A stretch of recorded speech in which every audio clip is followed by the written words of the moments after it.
नमस्कार। आज हम बात करने वाले हैं भारत और दक्षिण अफ्रीका के बीच उस जबरदस्त ओडीआई सीरीज डिसाइडर की।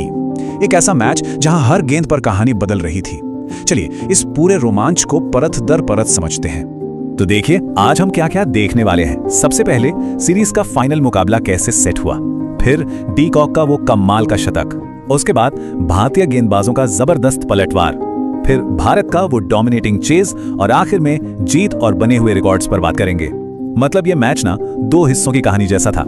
तो चलिए सीन सेट करते हैं। जगह थी विशाखापट्टनम, मैदान तैयार था और सीरीज दांव पर लगी थी।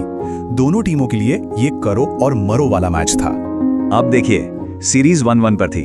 मतलब ये कोई आम मैच नहीं था, ये था सीधा सीधा फाइनल। विनर टेक्स ऑल, जो जीता सीरीज उसकी। और टॉस की भी अपनी एक कहानी है। यकीन मानिए 20 वनडे मैचों के बाद पहली बार भारत ने टॉस जीता और कप्तान केएल राहुल ने फौरन पहले गेंदबाजी करने का फैसला किया। तो ठीक है, साउथ अफ्रीका बैटिंग करने उतरी। अब देखते हैं उन्होंने कैसे एक बड़े स्कोर की नींव रखी और इसमें एक खिलाड़ी का बहुत बड़ा हाथ था। शुरुआत तो भारत के लिए एकदम परफेक्ट थी। अर्शदीप ने पहले ही ओवर में विकेट चटका दिया। लगा कि बस अब तो पकड़ बन गई, लेकिन क्विंटन डी कॉक और कप्तान बाबू माने मिलकर ऐसी पार्टनरशिप की कि पूरा गेम ही पलट दिया। और क्विंटन डी कॉक, अरे वाह क्या बैटिंग की है।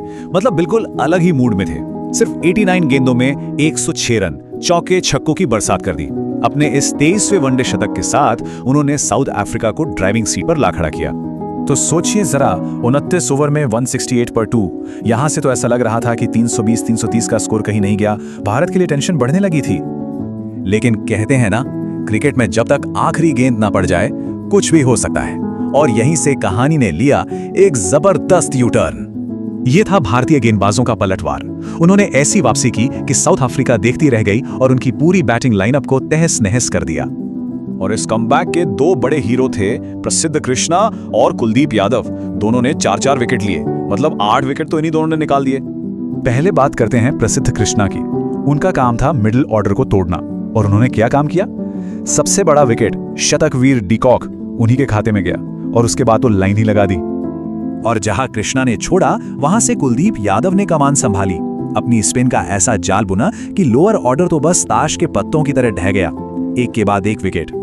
तो सोचिए, जो टीम 320 से ऊपर जाती दिख रही थी वो 270 पर ऑल आउट हो गई।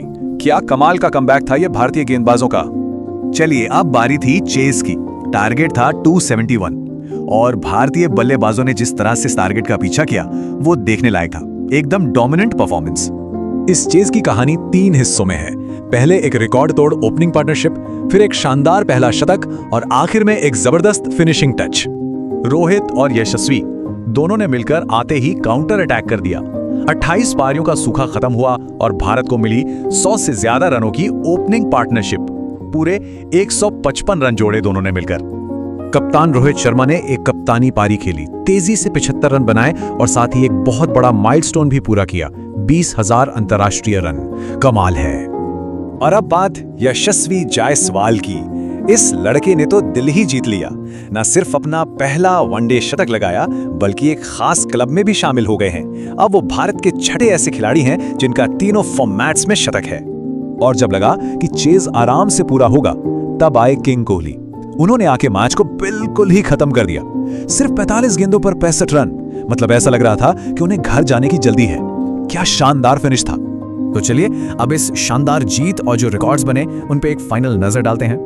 तो ये रहा final result. South Africa 270 all out और भारत ने सिर्फ एक विकेट खोकर 40 ओवर से भी पहले ये टारगेट चेस कर लिया। 9 विकेट से जीत, 61 गेंदें बाकी। इसे कहते हैं एक तरफा जीत। अवार्ड्स की बात करें तो अपने पहले शतक के लिए यशस्वी जायसवाल बने प्लेयर ऑफ द मैच और पूरी सीरीज में लगातार रन बनाने के लिए विराट कोहली को मिला प्लेयर ऑफ द सीरीज का अवार्ड। तो ये एक कंप्लीट टीम परफॉर्मेंस थी जिसने सीरीज 2-1 से भारत के नाम कर दी। गेंदबाजों ने वापसी कराई तो बल्लेबाजों ने काम खत्म किया। सवाल ये उठता है कि क्या ये डोमिनेंट जीत भारतीय क्रिकेट के एक नए दौर की शुरुआत है।